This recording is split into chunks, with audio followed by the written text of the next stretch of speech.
des pourceaux en lecteurs. Elle apprend de vieux mots comme enfançon, un public de téléspectateurs qui, grâce à elle, décéderont moins cons.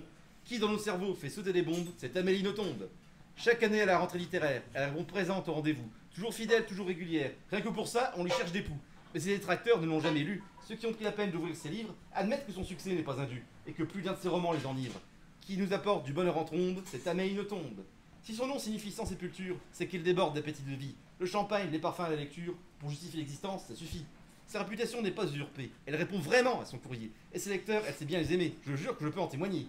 Qui illumine jusqu'aux catacombes, c'est Amélie Nothomb. Elle se définit comme un fossile, mais c'est un fossile bien vivant. C'est bien mieux que ces millions d'imbéciles, tout fiers d'être des zombies dans le vent. Là où ces débiles vivent avec leur temps, elle force son temps à vivre avec elle. Et de tous ces prix, le plus important est notre reconnaissance éternelle. Qui nous libère de ceux qui nous plombent, c'est Amélie Nothomb. Toute vêtue de noir, elle porte le deuil, elle pleure les idéaux romantiques. Son écriture nous fait ouvrir l'œil, aveuglé par le macabre onirique.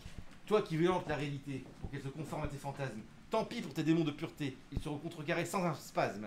Qui nous détourne du désir de tombe, c'est Amélie Nothomb. Ce n'est pas parce que le mal est vaincu que le bien triomphe sur tous les points. Ce n'est pas logique, j'en suis convaincu, mais ça a le mérite d'être saint. Telle est la sagesse de cette prêtresse qui revalorise la vie authentique, égratignant au passage sans tendresse les imprécateurs télémédiatiques. Quelle autrice est noire comme une colombe, c'est Amélie Nothomb. Allez, ciao, bonsoir.